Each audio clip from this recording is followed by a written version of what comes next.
picture this scenario because I think we have all been there at some point. It is 2 a.m. You are sitting at your computer, your eyes are just burning, and you have been down a rabbit hole for maybe 3 hours researching how to fix your sleep schedule. Oh yeah, the desperate 2 a.m. research phase. I know it well. Right. You are reading all about circadian rhythms. You're looking up the best magnesium glycinate brands. Maybe you've even got a pair of those really ugly orange blue light glasses sitting in your Amazon cart. You were just fully committed to solving the problem right then and there. Fully committed. But then you click on this one article and you get this weird, nagging sense of deja vu. Like the advice feels vaguely familiar. The specific supplements sound like names you have definitely heard before. And then it hits you. You solved this exact same problem 18 months ago. You know for a fact you did. You remember feeling better. But here is the kicker. You cannot remember how you did it. Exactly. You can't recall the specific routine that actually worked, or why you stopped doing it, or what the dosage was. So despite having lived through this already, despite having completely solved it back then, you were forced to start from scratch. It is incredibly frustrating. It's the realization that you did all the work. You know, you paid the tuition of experience, but you lost the asset entirely. You are effectively bankrupt on that specific piece of knowledge. And that feeling, that specific frustration of thinking I should know this, is exactly where we need to start today. Because we are looking at a concept that completely reframes why we write things down. Usually when people talk about journaling, it's very soft. Yeah, it's very much about processing your emotions. Right, like having a Dear Diary moment. Which is fine, by the way. There is absolutely value in venting. But if you stop there, you are missing the actual utility of the practice. We really need to look at journaling not as a therapy session, but as a personal knowledge system. Now, personal knowledge system sounds a lot more intense than a leather-bound notebook where I just complain about my boss. Is this just corporate branding for a diary, or is there an actual functional difference here? It is functionally very different because the end goal is different. A diary is often about forgetting, really. You write it down to get it out of your head so you can move on with your life. A knowledge system is fundamentally about retrieval. The core thesis in the research we're looking at is that most of us treat our past as completely inaccessible. Like it's locked away. Right. We remember that events happened, we remember the what, but we totally lose the how and the why. We lose the granular details that actually matter for decision making. So we are trying to create retrievable checkpoints. Retrievable checkpoints, that is the exact term. Because if you don't create a checkpoint, you are basically doomed to loop through the exact same levels of life over and over again. Okay, let's break down how this actually works in practice, because the source material highlights 5 specific mechanisms for this. And the first one is a really big one for me. It is about the difference between creating data points versus relying on narrative memory. This is where we have to talk about how the human brain actually works, because we give our memories way too much credit. Oh, totally. We tend to believe our brains work like a GoPro or a computer hard drive. We think we experience an event, we store the video file, and then 2 years later, we just double-click it and watch it back exactly as it happened. That is not how neurology works at all. Not even close. The brain stores impressions, it stores feelings in little fragments. So when you try to remember something later, your brain is actually reconstructing the event based on what feels like a coherent story right now in the present moment. Wow. It is essentially an unreliable narrator. It edits the script to fit your current mood. So if I am in a terrible mood right now, I am going to remember a past event as being way worse than it actually was. Yeah. Exactly. You will emphasize the details that confirm your current feeling and just delete the ones that don't fit. The source points out that memory highlights the dramatic turning points, the peaks and the valleys, but it completely deletes the mundane patterns that actually cause the outcome in the first place. The example that really hit home for me on this was the diet. I think everyone listening has probably done this. You look back at a failed diet from 2 years ago, and what do you actually remember? You remember the explosion. The breaking point. Right. You remember the Friday night where you broke down, ordered the large pepperoni pizza, ate the whole thing by yourself, and felt like a total failure. Yeah. That is the drama.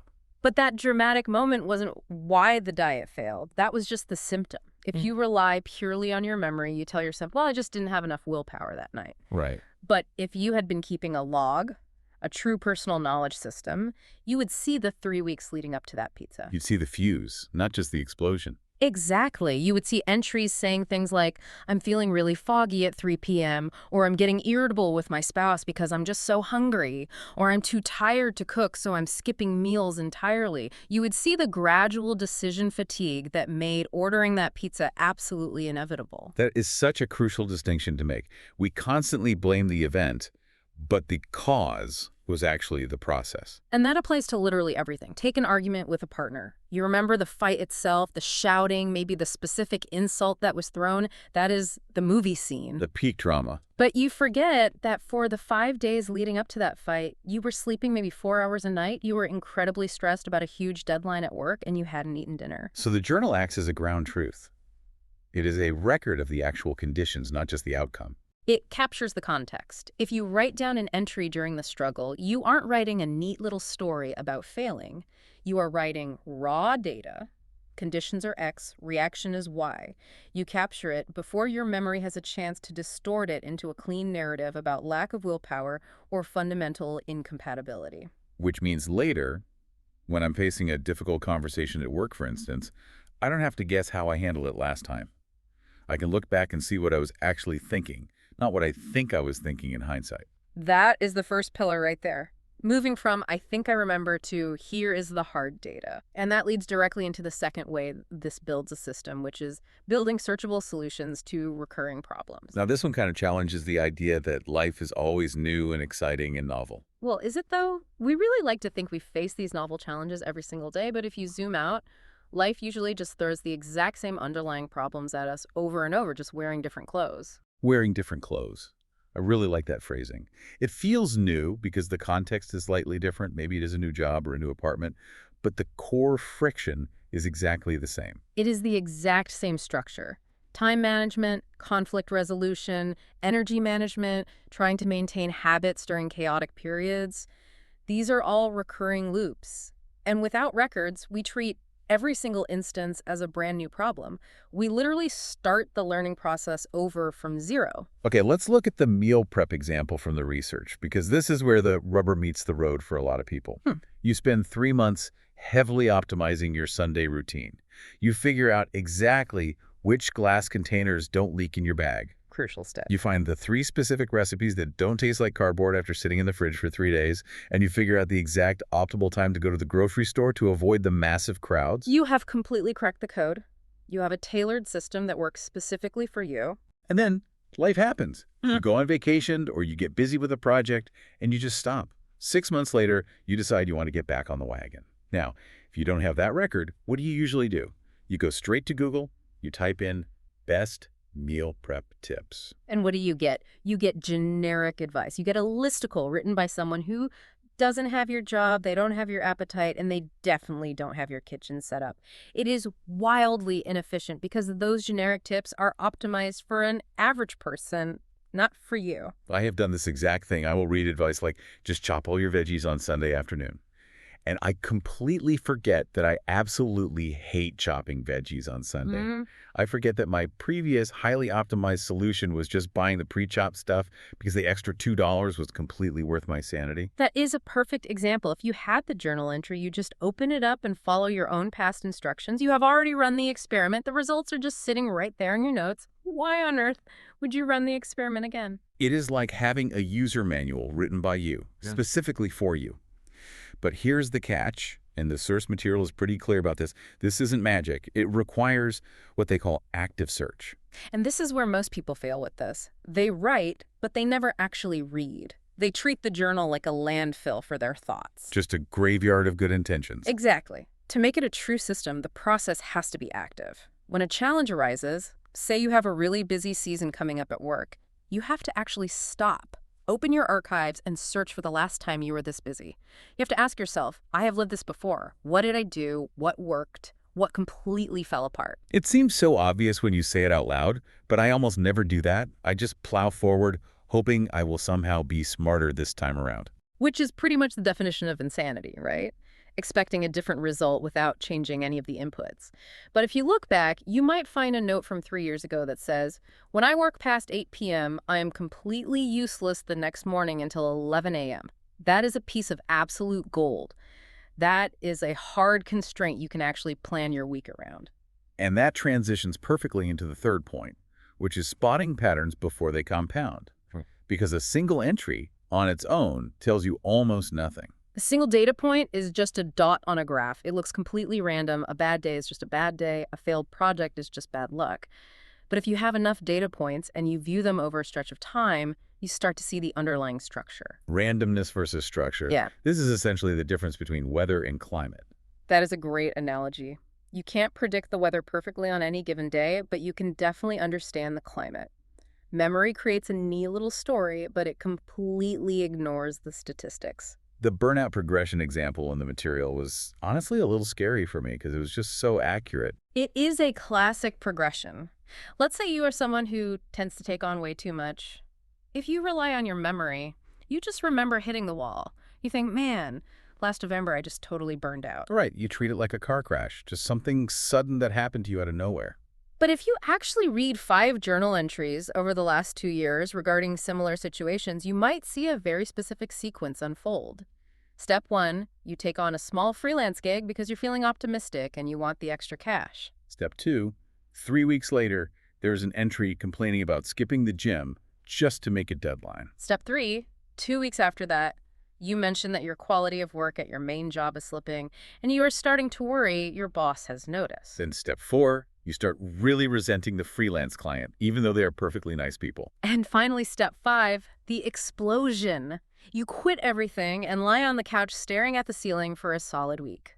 When you see that written down chronologically, it is not a mystery anymore. It is a mathematical formula. Taking on extra work plus skipping the gym equals eventual resentment and burnout. One single entry doesn't tell you that. 5 entries over 2 years clearly reveal the pattern. And the incredible value here is interruption.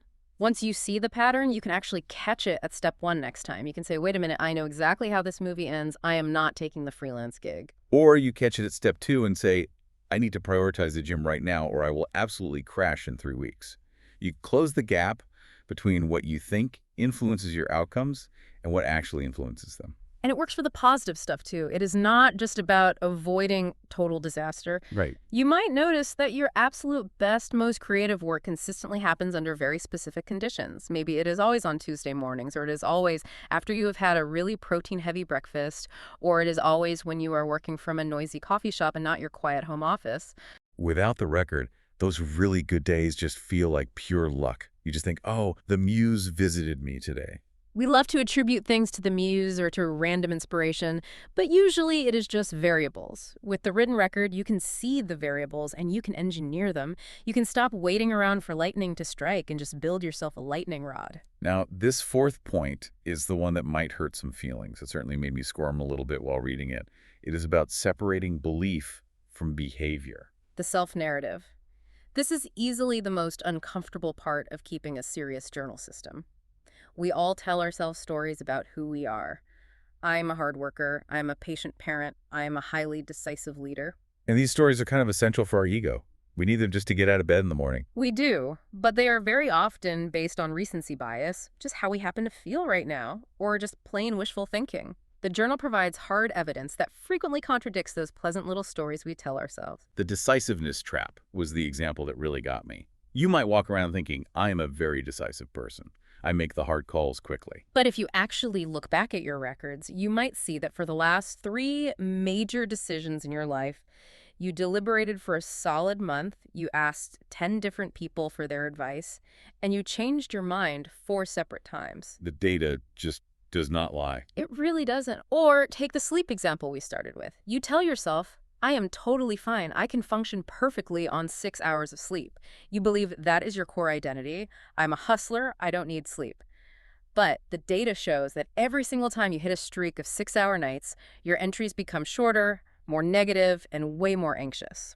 You literally cannot argue with the ink on the page. It forces a real confrontation with reality. And I want to be clear here. The goal isn't to beat yourself up. It isn't to look at your journal and say, wow, I am a liar and a complete failure. Because that would just make you want to stop journaling altogether. It definitely would.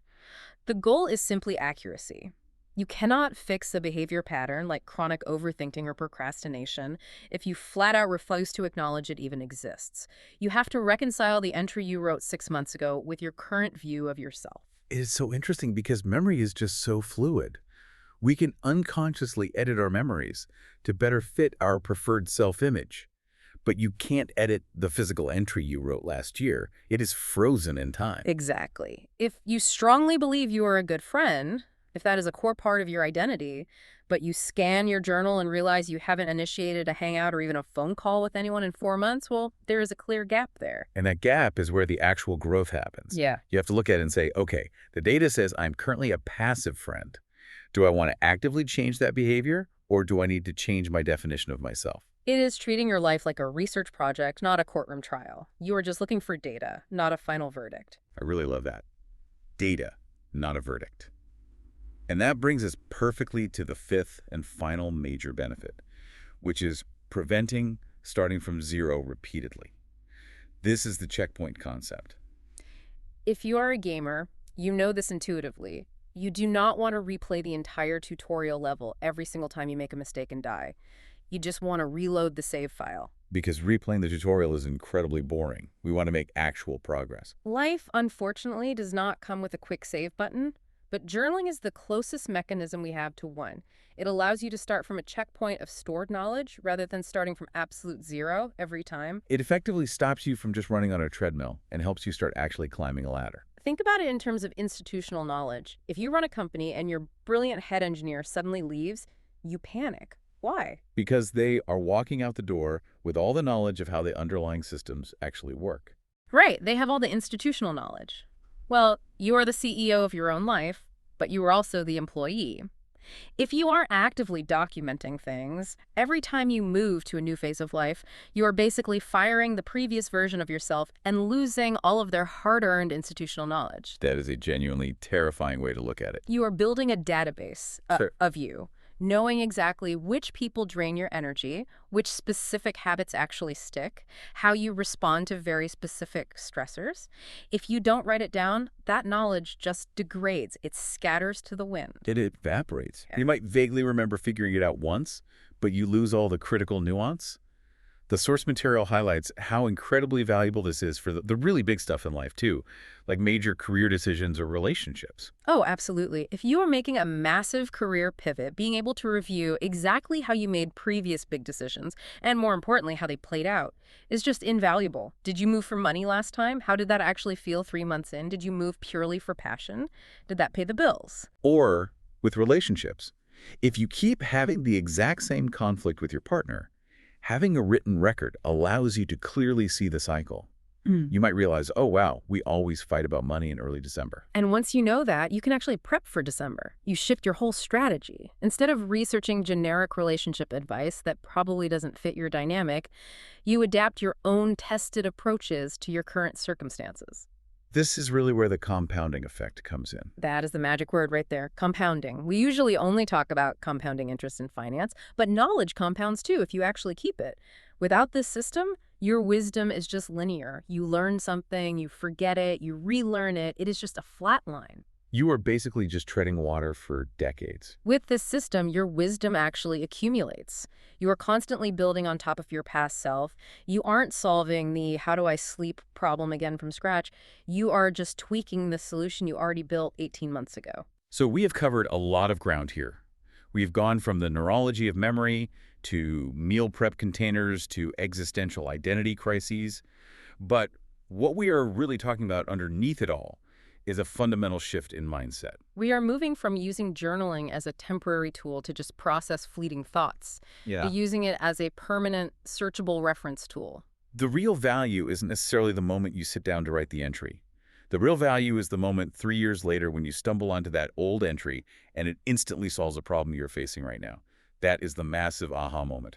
And achieving that requires a leap of faith. You have to write today with the faith that your future self will desperately need this exact data. You are basically sending a message in a bottle to your future self.